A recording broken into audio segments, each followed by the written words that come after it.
Friends, welcome to Biology Made Easy. We are discussing the chapter Transport in Plants, where today we'll discuss about the transpiration. Already we have some idea regarding transpiration when we have discussed that for absorption of water, transpiration is required because most of the water is absorbed passively. Similarly, we have also discussed ascent of SAP or the upward movement of water, where again we have discussed that the most accepted theory is transpiration pull. That means it is the transpiration which pushes water upwards. So what is the importance of water? That already we have some idea, and how transpiration plays important role in absorption of water and the upward movement of water, that we have discussed. But how this transpiration taking place? Let us discuss. Transpiration means loss of water in the form of a vapor from the aerial parts of the plant body. It is the loss of water vapor from the aerial parts of plant body. Now here one thing is to be underlined: water vapor. It is never in the liquid form, because if water will be lost in the liquid form, then there is another phenomenon that is known as guttation, and we will discuss about guttation only at the end. But here we are mainly discussing the transpiration. That means the loss of water in the form of vapor, and from the aerial parts of the plant body. So when from the aerial parts water will be lost in the form of vapor, then this transpiration is mainly of three different types. One is cuticular transpiration,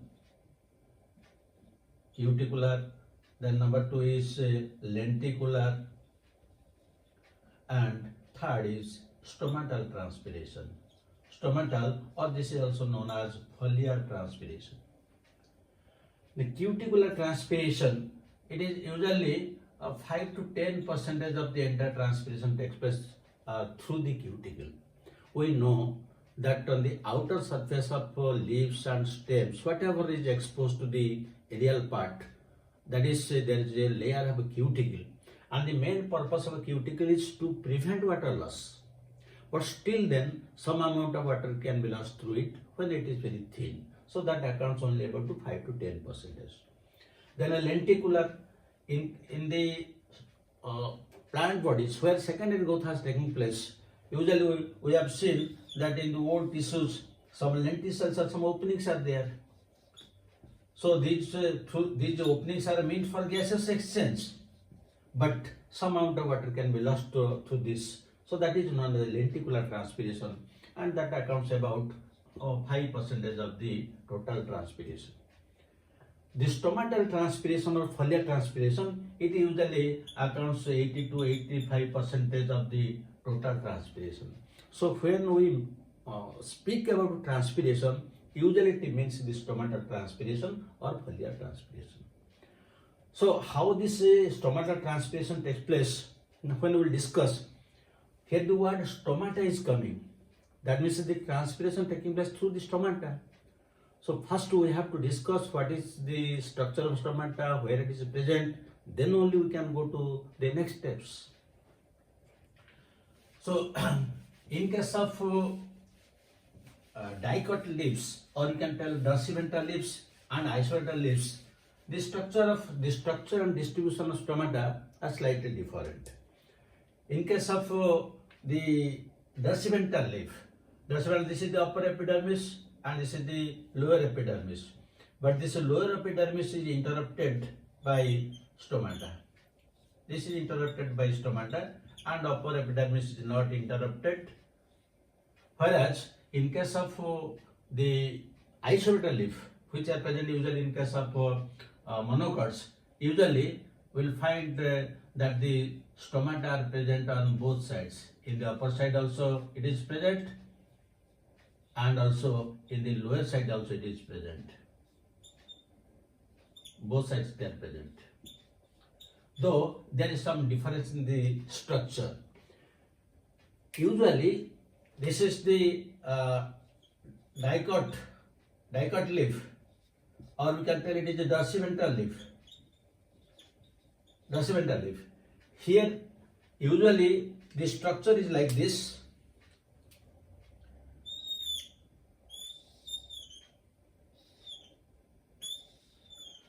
Now this pore is known as stomatal pore. This stomatal pore is guarded on either side by two guard cells. So these two are the guard cells. The guard cells, they guard the pore, and again these guard cells, they are surrounded by some subsidiary cells. These are the subsidiary cells. And all the three together, that means the subsidiary cells, the guard cells and the stomatal pore together is known as stomatal apparatus. This is stomatal apparatus. And in this case, the two guard cells, they are usually kidney shaped. They are kidney shaped or bean shaped. This is the structure of the dorsal leaf. And in case of isolated leaf, usually they are dumbbell shaped. The two guard cells, they are dumbbell shaped like this. But one very important thing is, in the guard cells, the inner wall of the guard cells, this is very thick. It is very thick and it is elastic. The inner wall is thick and it is elastic, while the outer wall is thin and not elastic. Now listen carefully. If somehow water will enter into these guard cells, what will happen? When water will enter into the guard cells, there will be endosmosis. As a result of endosmosis, the outer walls are thin and they will bulge out. So when they will bulge out, now the two inner walls, which are thick and elastic, they will form a crescent structure like this. That means the stomatal pore is open. When the outer walls are bulged out, they will open. Now when the turgidity of the guard cells will decrease, the outer bulged walls will come to their original position. So now the stomatal pore, which was open, now that will close. That means whether the stomatal pore will open or close, it depends upon the turgidity of the guard cells. And again, this opening is facilitated by the presence of cellulose microfibrils. It is facilitated by the presence of cellulose microfibrils. Cellulose microfibrils, which are arranged radially rather than longitudinally. Radially rather than longitudinally. This arrangement favors the opening of the pores. That means here the cellulose fibrils, they are arranged like this, and it facilitates the opening of stomata. So this is the structure of stomata, and these two they usually guard the stomatal aperture. So now the conclusion is, when the guard cells are turgid, the outer walls will bulge out, and the inner walls, which are thick and elastic, they will be pulled up so that there will be opening. That means the stomatal pore is open.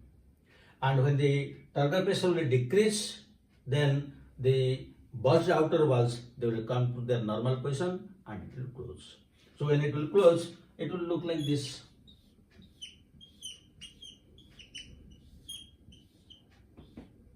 Now the stomatal pore is closed. This is open. That means under what conditions the guard cells will become turgid, and under what conditions they will be flaccid, leading to opening and closing of stomata. That is now our main point of discussion, which is also known as the mechanism of transpiration. Because mechanism of transpiration means the opening and closing of stomata. Whenever it is open, transpiration will take place. Whenever it is closed, then transpiration cannot take place. You must remember that these stomatal pores are meant for gaseous exchange, for photosynthesis respiration. They are not meant for loss of water. But when during daytime, the stomatal pores are open for gaseous exchange, since they are open, transpiration will automatically take place. We cannot check it.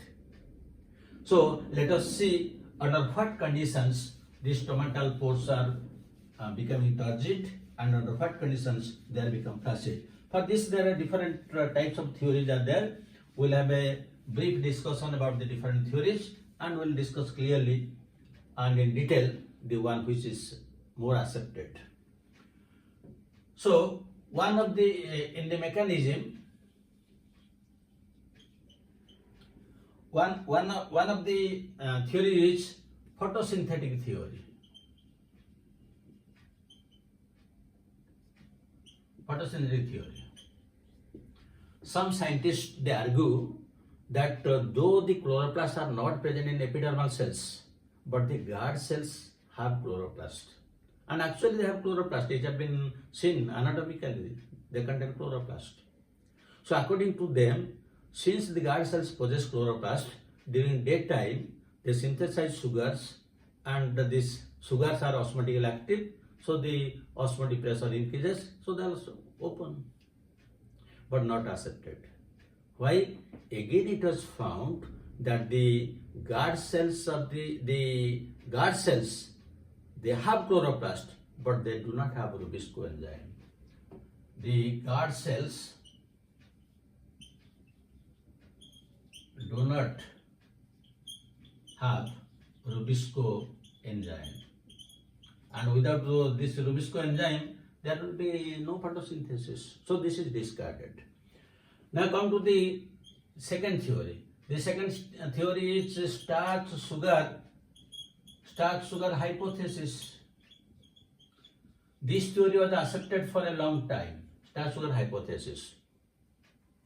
So according to scientists Sayer and Scarth, when pH is high, stomatal pore opens, and when pH is low, the stomatal pore closes.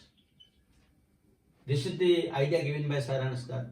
So this is starch, the starch and sugars, they are interconvertible.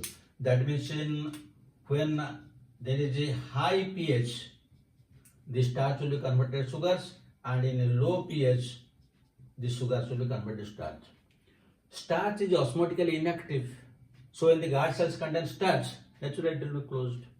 And when the sugars are formed, sugars are osmotically active, so the osmotic pressure will increase, end osmosis will take place, and the stomatal pore will open, as we have discussed now, that under turgid conditions they will open. That means in high pH the sugars are formed, so it leads to opening, and in a low pH the starch is formed and it leads to closure of stomata. Then after Sayer and Scarth, another two Japanese scientists, In and Tung, they observed that inside the guard cells there is one enzyme phosphorylase. One enzyme is there, phosphorylase.